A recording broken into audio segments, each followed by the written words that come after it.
gmail.com is how you could reach out to us. She's Leanne. Hello, I'm Michael Govier, and you're watching a show or listening to it. Leanne, it's been a while since we've done a show. We did pod fade technically, but we're not done. Right. I didn't realize we faded so much until I went to go and make the graphic, and I was like, oh my goodness, it's been since August. That's awful. I know.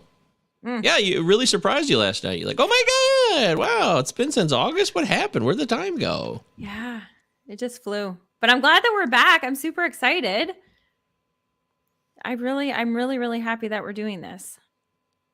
Yeah, I've been wanting to do the show still, and I love the show. And we're sorry that we disappeared. We really don't have a good excuse, do we? No, we just let. Yeah, I don't think so. Our sounds get overwhelmed, and then we just didn't do it.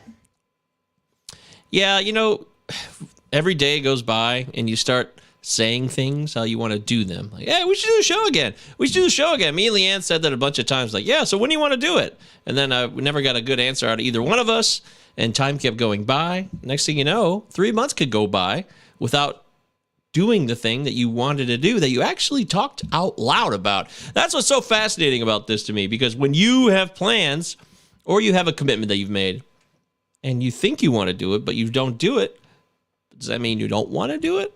Because I love Leanne and I love spending time with her and I like talking with her.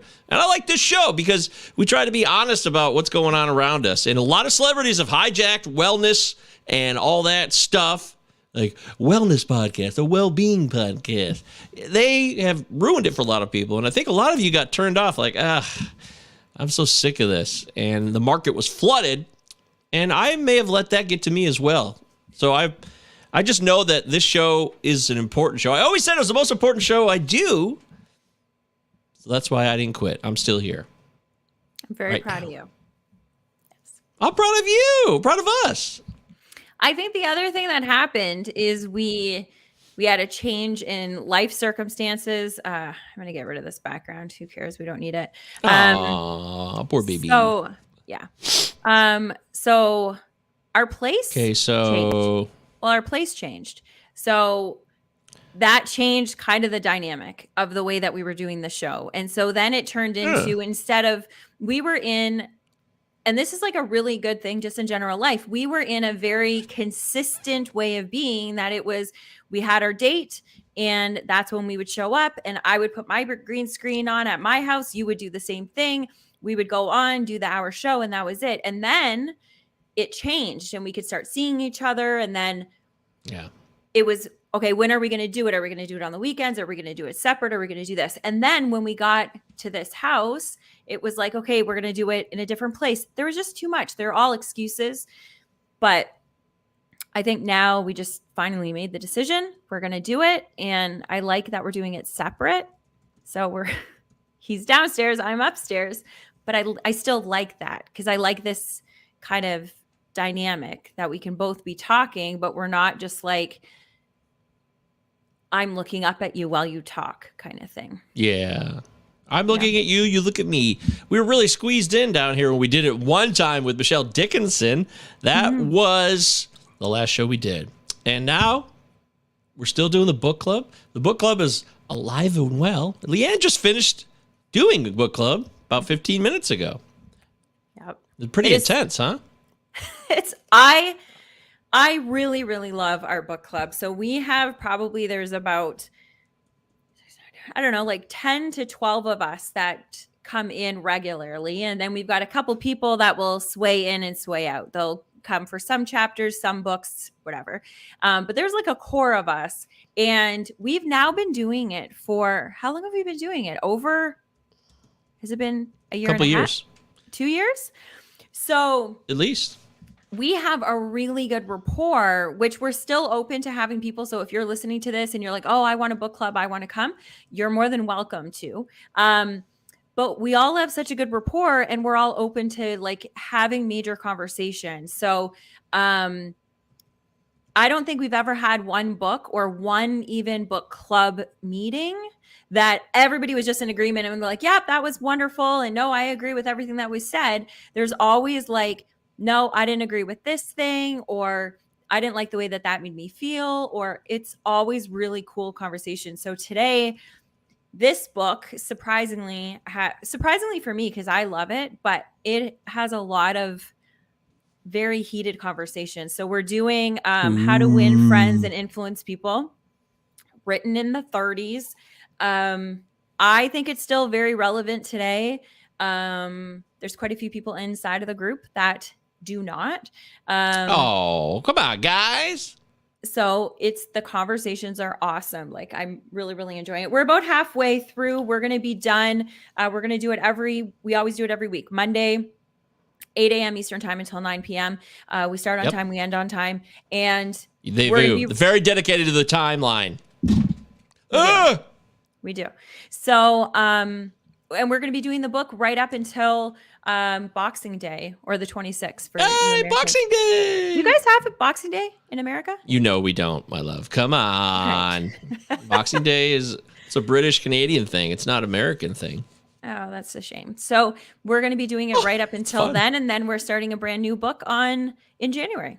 So perfect timing. A new year, a new book, a new you, a chance to join up with some people and talk about stuff in a really, really laid-back environment where there's no pressure and you can do what you want. Mm-hmm. I think there's some people who might think of book club and they might think there's a lot of responsibilities to it. I don't want you to think about it like that. A book club is a place where you can exchange ideas with others, disagree, agree, learn something new, and share it with others. Find out something about yourself that you might not have found out if you had kept your mouth quiet, if you hadn't shared it all, right? Mm-hmm. Absolutely. And that's what I learned tonight. There's certain weeks that some people aren't able to read all of and we don't do a lot of reading. It's not like we're reading a whole book every week. Really read like 20 to 25 pages of the book every week, and then we discuss what was in there.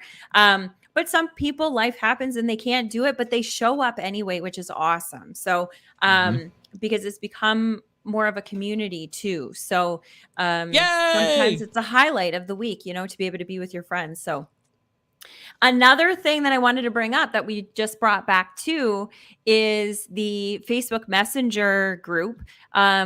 We just call it like the Facebook or the First Day Challenge. And basically all it is an accountability group. And so I think there's about 7 or 8 of us in there, and we just kind of say what we want to be accomplishing either that day or that week. And then we chime in throughout the day if we're having a hard time with it. If we're having a really good day and we want to brag about it and celebrate our wins. Celebrate! It's really a cool group. There's a couple people from book club in it, and then a couple other people that are in it that are not in book club. So it's a really great group. So if you need accountability for whatever you're working on, whether it's work, personal, health, you're more than welcome to join. It's free. Yay! That sounds like fun. Yeah. Right? Yeah, I learned tonight by sharing in my group. I have a weekly meeting with my professor and my fellow students in my master's program. Since we started the show, I've been working on my internship in clinical mental health counseling, my master's degree. And now we're almost done. I'm finally doing the real work out there at my internship. I work there 2 days a week, and I have clients now, and I have to listen to them, and I have to help them and treat them with my own views based on my experience learning from others.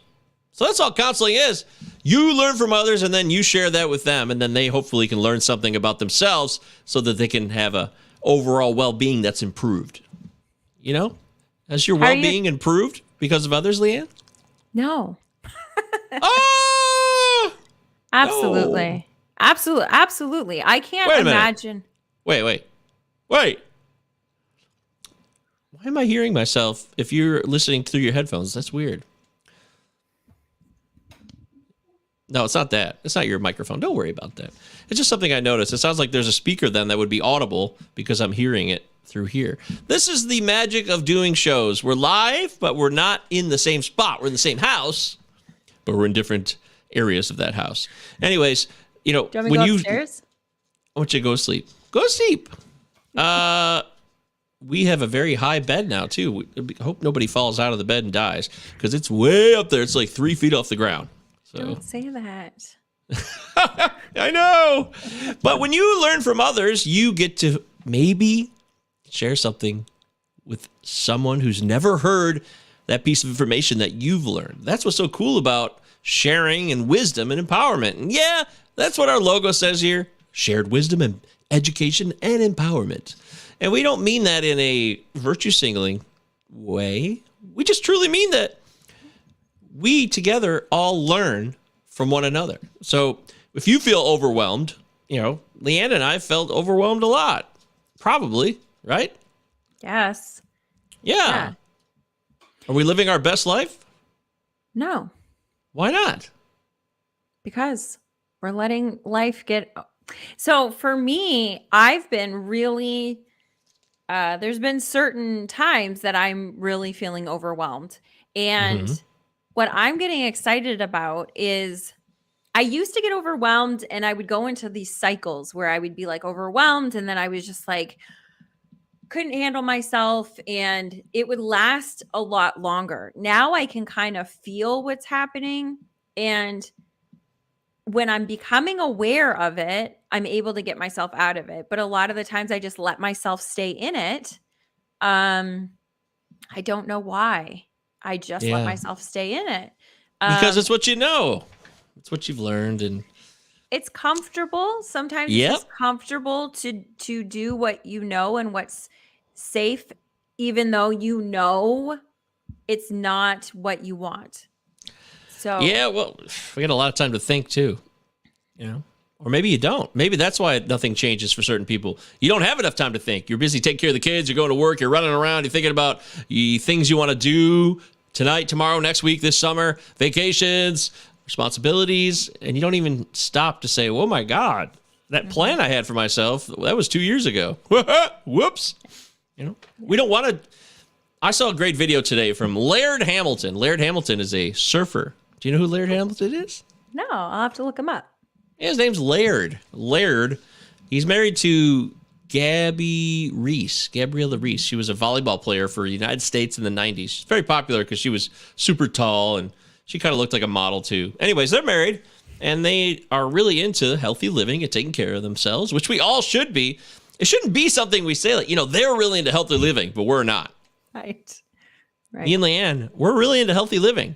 Not. And you know why? It might have something to do with the fact of what Laird was saying in his video. He said that he goes into an ice bath every day because he doesn't want to do it. And he said there's something really invigorating, besides jumping into a giant bath of ice, of course, which would be cold for 5 minutes. But he's doing something he doesn't want to do. He knows it's good for him. There's a lot of health benefits he explained. But it's still in his mind like, oh, I don't want to do this. Why do I want to do this? So that's what we're not. We're doing things that we want to do or we don't want to do, but we're doing them anyways. We're just playing it. We're playing it safe. And that, oh my gosh, I just wrote it down. That's one of the things that I've gotten out of. Every day I used to take a cold shower every single day. And it was for that exact same reason. It was because it was doing something, and it wasn't doing something that I don't want to do. It was doing something that scared me so then I could prove to myself that I'm stronger than my mind. Oh. And every morning, that's how I started my day. And it never got easier. It was never like, oh, it's fine. Like, I love cold showers now. Every single day, it would be like, okay, you can do it. You can. And it was a self-talk. And instead of starting your self-talk with, oh my gosh, okay, like I don't want to get out of bed. I got to do all these things. It was, you had to pump yourself up to be like, you can do it. You're strong. You can get through this. And you had to get into it. And that's what Laird's talking about, is you have to talk yourself into doing it, even though you don't want to do it. So as soon as you do that, that's a win for yourself. And then that sets up your day. For me, I'm going to tell you how silly I can get. Like, for the stupidest things, I can get derailed. And I had this conversation with a couple of my friends in the last 2 days, and they agree that they're the same way. But I didn't even notice this. So last week, we did laundry. I put folded up all the laundry, put it inside of a hamper, like in a basket, brought it upstairs, put it on the end of the bed. And I never do that, but we got a new ND bed. So I had the ND box at the end of the bed. So I just put it there. And then I walked away. Something happened. Didn't do it. Normally I put all the clothes away. So I didn't do it. And then I was too tired that night. So I didn't do it. And I was like, I'll do it tomorrow. And then I didn't do it tomorrow. And then I kept not doing it. And I kept, as I'm trying clothes on for the next day, if I'm not liking it, instead of putting it back in the closet the way I normally do, I put it on this hamper. And as the week was progressing, this hamper was getting full and more full of clean clothes. So I was coming into the bedroom every single night thinking, oh my gosh, that's such a mess. I need to put it away. Not doing it, going to bed, waking up. Oh my gosh, that's such a... And that's how I would start my day and end my day with, I couldn't even do that thing. And then Sunday, I finally was like, this is ridiculous. And I took half an hour. I set a timer and was like, I'm not touching a thing until this is done. It took me 25 minutes, half an hour, I think, to do everything, put it all away. You saw me. I changed completely because that one thing kind of made me feel like, okay, good. I checked that off the list. I feel like that's done. It's not hanging over me. And it was why'd you do it? Because I wanted change. Because I wanted change. But you want change all the time. I want change. Because I finally why did it happen? For me, it was because I was just sick of feeling tired and sick of feeling that day. I was feeling the Saturday. I was just feeling really sad and really like I just couldn't win. I couldn't do anything right. I was just like, everything was just like, nothing felt good. And I just like, and that was one of the things. So then I ended up doing that. And then I was like, what are some of the other little stupid things around the house right now that are just bugging me that I can knock it off the list? And so I did that. There were a couple things for work that I had to do. I did that. They were all like 20 to 30-minute things. That's it. But they hang and take so much real estate in my head that it just makes it feel like everything's out of control. So a lot of the time, that's all it is. Still don't know why you did it. Because I wanted to change. I was laying in bed that morning and I just needed... But wanted to change. Like I said, a lot of people want to change. What? You just get to a point that you just... For me, I didn't want to feel the way that I felt the day before. Nothing that I could do. You were helping me put the furniture away, the furniture in the backyard. Yeah. That should have felt good because that was getting done. It wasn't feeling good for me. I wasn't happy about I'm grateful. Thank you, Mike. I really appreciate it. Like that was wonderful. But that wasn't good enough. Nothing was good enough. Nothing was feeling. So when I woke up in the morning and I was laying in bed, you had all your stuff that you had to do. So you were already out of bed, downstairs working. And I was laying in bed thinking, I have two choices right now. I can either go and have another day where I just don't feel like I can accomplish anything. We went to Starbucks, which usually makes me feel awesome to go to Detroit, sit in Starbucks, get work done. My favorite thing. My favorite thing. Yeah, you're really sad there. I was super sad. Yeah. So it was just a really bad day. And I think sometimes you just get to a point that you're just like sick. For me, I don't know. For me, I just get to a point that I'm just sick of feeling bad for myself. So I laid in bed and I was like, you can either feel bad for yourself for another day, not accomplish anything, feel overwhelmed, and then start Monday feeling overwhelmed and behind the eight ball and like you just can't do anything, or you can do the little things that will help. And so that thing was just staring me in the face. Literally, I was laying in bed and I was watching it through the mirror that I was like, that's one thing that I have control over. I don't have control over a lot of things, but I have control over that one thing. So I'm going to do that one thing and get it out. And then that was like that feels good. And then I went and did the dishwasher. The dishwasher has been clean for 4 days and I didn't unload it. We've been washing dishes, so then I don't have to unload the dishwasher. That's stupid. So I just finally did that. Like it was all little things. So the reason why I did it is because I just didn't want to feel sad anymore. I didn't want to I was in a pity party. I didn't want to anymore. No? Yeah. Is that wrong? There's a lot that you want to... There's no right or wrong answers, of course. It's the First Day Pod. We're live. We're back. In fact, we'll be recording this probably on Monday nights, right? That'll be our thing. Yeah, I think so. Yeah, so you can see us every Friday night around just after 9 when book club ends. Leanne can breathe. Monday and then night. We'll move in.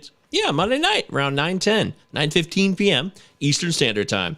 We're going to be back for you here. During the holidays, when you feel overwhelmed, we'll be here for you. So ask us questions. Share your comments. Sue's here. What's up, Sue? Sue's in the book club. She says, we can get addicted to negative thinking, especially when we feel overwhelmed, which makes it more difficult to just do it. Yeah, the more negative you are about yourself, it's actually not a pathway out. You'll just compile on top of yourself more and more and more, believe it or not. The impetus for change is always there. It's just whether we recognize it or not. We don't need a catastrophic event. We don't have to feel crappy about ourselves. We also, I think another thing that for me anyway, that I really need to start doing, and you've seen this, that I go like this. Sue. Very good, Sue. That was funny. So Sue said, don't tell him that he's wrongly. So, because the book that we're reading right now is that's how we win friends and influence people, by not telling them that they're wrong. Very well played, Sue. So what was I saying? I don't know. What day is it? Shoot.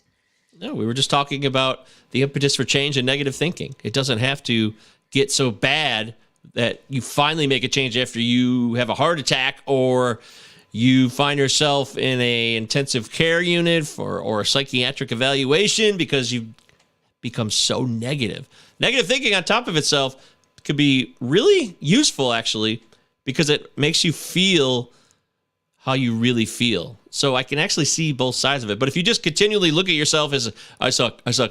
Oh, I made another mistake. I'll just make another mistake. That's a mistake. Oh, I just ate that Twinkie. I'll eat 3 more Twinkies. Now I'll have a gallon of ice cream. Who cares? I already did that, so let's just keep going. I already made it worse. And then you think you could dig out of that and start fresh the next day. And it never happens. That's just not how it works. It's meaningful change, happens through gradual, slowly, day by day. It really does. That sounds boring, and everybody wants the quick fix, the quick answer, the quick resolution so that they can just be perfect 10. Look at me. I'm super fit and top notch now. It's just not how life works. You know that. So don't come up in here trying to find the quick fix because it doesn't exist. Nobody gets fixed. What you do is accept your position. You accept the reality around you, even if it is a bummer or downtrodden. Like, oh, I feel like crap. My life sucks right now. If you say that to yourself out loud and you accept it, that will improve the chances of you making a decision to make a change, to put yourself in a new direction. It's very possible. Acceptance is huge. Mm-hmm. If you're overwhelmed, you must accept that you're overwhelmed. If you're in denial, then you're going to continue to be overwhelmed, and you won't quite understand why you are. Why am I overwhelmed? Wait, you won't even say that because you're not even aware of it. Gosh, I don't feel good today. I don't feel quite right. What is up with me right now? What's going on here? Mm-hmm. It's a mystery to you. It's a mystery to me, but we all know. We know the truth about ourselves. It's just a matter of, do we decide to recognize what's really going on or not? Well said. Leanne? Well said. It's tough. Our lives are miserable. I mean, our lives are terrible right now. Okay, no, I was being a little too harsh. No, if they were miserable or terrible, we would be making changes. But me and Leanne, we get along well. We love each other. We love spending time with one another. But we don't take care of each other properly. We're not good to each other in the ways that we need to be in terms of setting up boundaries for ourselves when we make unhealthy choices for our lives, physically and mentally. And we love each other so much, but there's a permissiveness to both of us that allows our lives to keep going forward in a good way. We're not miserable. We love each other, and our relationship is very healthy, as far as I can tell. Mm-hmm. But we're not stepping in and saying, all right, this is what we need to do, and here's how we're going to do it. We might say, hey, we need to do this, but then we don't carry it out. When it comes to the moment of truth, I always fold. I always do. Not always. Not always. Well, not always. Mm-hmm. Sometimes I don't. But I'm really talking about food here, too, because it's about eating poorly, making poor food decisions. I'm always folding because I'm like, you know what? My life's not that bad, but that's pretty good. So I start to rationalize it, but then I'll think about it in other parts of the day where I'm kind of bummed, but I'm not bummed enough to make a change. Mm-hmm. You were bummed. You're like, hey, I'm pissed. Mm-hmm. I was. I'm not satisfied. And I put on, my favorite playlist that sounds angry, but it's not. It's just like a very... doesn't sound angry. You're putting a label on it. Because my mom hates it because she thinks it sounds angry. She says that it sounds really like, for somebody that's so positive and happy, why are you listening to that? Because it's like, it's all good messaging, but it's very intense the way that they deliver it. It's basically like inspirational, motivational stuff on YouTube or Spotify. You can listen to this stuff on repeat for hours. Leanne loves doing that. If she's alone by herself, she'll put it on, and that's what she's doing. And it helps me. But it does help me. When I'm doing it, have you ever heard me or have you ever seen me do it and not be doing something that's like benefiting me in some way? Have you ever seen me like listen to it and like, oh my gosh, I want some Oreos. I'm going to sit down and just watch Netflix and eat Oreos and listen to my jam. No, I listen to that, and music has like a real way of, we talked about that. Music really can change the world and change you. So that playlist, I have it on my Spotify. It's on the front page. That changes things. And that I started listening to that morning too on Sunday. And do you remember? So we've had actually a couple people that have come on here, and Dave Wolf was one of them. And hey, Dave and Judy. Yes. And when he was talking about his no sugar and he went into it, he had a list of things that he had to do, that if he felt the need to, or the craving to go and have sugar, he had a list of things that he could go through that he knew. And it was a long list. He said there was a few times that he had to go through the whole thing, but mostly he never had to go through the whole list, but it was there to save him. Yeah. And it's knowing the things that can get you out of it. And as we're talking, I'm realizing cold showers, I know help me. I stopped doing. I haven't done it. The cold shower, the music, I don't listen to that a lot on my own anymore. So when I really need it, I'll put it on. Yeah. There's certain things that are just, make you feel better. The eating, the drinking, the water, the starting your day with lemon water. We were just talking that when I was at work. We were talking about starting your day with lemon water. I used to do that. I used to feel really good. And then I didn't want to eat garbage. I used to start my morning. I'd go with girlfriends at 6:00 in the morning to go for a walk.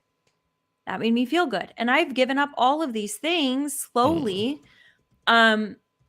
But I need to just get them back. So I'm starting a list right now with these things, and I'm going to put it everywhere.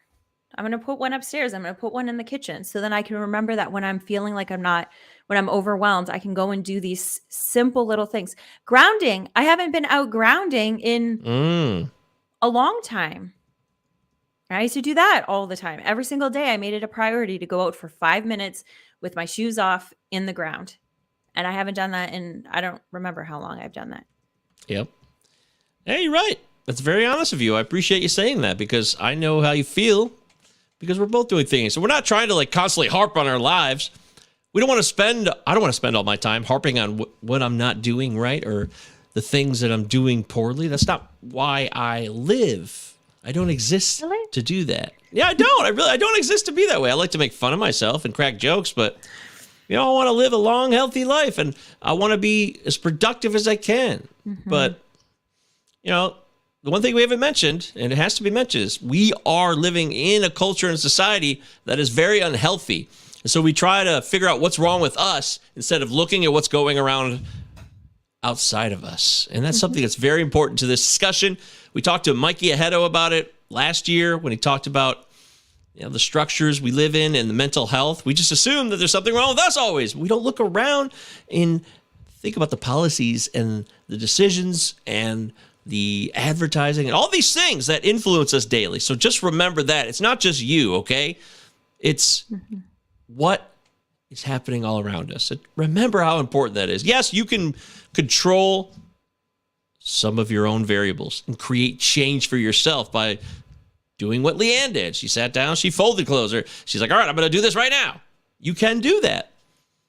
But don't beat yourselves up too much, because we're living right now in a society that is very unhealthy. It's not good for us. It just isn't. In fact, we're contributing to it right now. We're on YouTube, we're on Twitch and Facebook, and these are social media platforms that can be very dangerous and unhealthy for us if we don't check ourselves. But it's like anything else. It's about moderation. So if we're not moderating ourselves when it comes to not overeating or to consuming too much social media, then we have to put up safeguards. We have to get proactive. And you need an accountability partner. That's what Leanne loves the most. She loves having an accountability partner. And I got to be better so I can be accountable for her. But you don't necessarily, like, it's ideal if you can have your partner as your accountability partner, but a lot of the time that doesn't work. That's why having something outside of it that, like, because we both can talk each other out of it. Like, oh no, you're like, it's fine. It's just this one time. We're just going to do this one time. And, but having that, but also, like you were saying, is we do need to set up safeguards in our own life. And we do need to set up, I've talked about it before, that we need to curate our social media. And that is a constant thing. And I think being aware, like having the awareness of what you need, having the awareness of what affects you, what triggers you, is really important. Because so we started up this group, this accountability group. And it's another thing, haven't done it since August. So there really was something there. That's so funny. But anyway, so we haven't done it since August. So what I said, one of the first things that I said when I relaunched it was, listen, I love all of you guys that are in this, but if it's not serving you anymore, do not stay in it. Do not get notified every time that somebody messages because you feel like you need to do it out of obligation because you want to hurt my feelings. You need to protect yourself. So if hearing that dinging or being a part of the group and being reminded that you're not being healthy right now, and that's going to like make you feel worse about yourself, get out of the group and then come back to the group when you need it. Social media, we should constantly be curating it and using our notifications. You can go in and set notifications per person. You can set that. I've got Messenger from some people that they will message me all the time about garbage, and they don't even care if I respond. They just want to be talking at me. So I've taken off the notifications. I don't even know if they've messaged me. And if I go to message them about something that I need to, I'm like, holy moly, that's been like a month of them just like sending me a whole bunch of stuff. And they're clueless. They don't even realize it because they're only talking at me. So I've protected myself. And that I think we have to do, because it can go on and you can see all these people that are making you feel bad or whatever it is. Curate it and curate it. It's just true. And I mean, like I say that, but then I fall into it where I go into like where you're like competing against people. And as soon as I start getting in that feeling, then I stop and I'm like, that feels really gross. What's happening? But it takes a couple days for you to be doing that and being in that. So I think being aware of what's actually affecting us is really important. Jason says, having your partner as your accountability partner sounds like a recipe for disaster. No. Yes, you're absolutely right, Jay. By the way, Jay, hope you're doing well. Leanne, that's the guy who got the hander pants. Remember the hander pants? Yeah. And our yodeling pickle, which we love. Oh my gosh, I love both of them. Jason, thanks, Jason. I let my dad take one of the hander pants, and he brought it to golf with him all the time. And it was like such a conversation piece when he was out there. So thank you very much. Yay. All right. Well, that's the first day pod for this week. We're back. We're hopeful that this will continue forth without any more hesitations or doubts.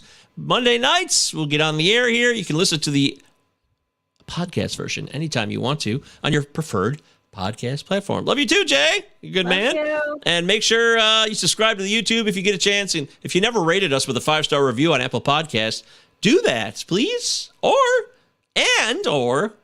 Spotify has a rating system now. 5 stars. You just click it. You don't have to review. We would appreciate that. The book club is always open. firstdaypod@gmail.com is how you email us. And that's going to do it. Thank you so much for not giving up on us. We're not going to give up on you. She's Leanne. I'm Michael, and we will see you next time. Bye.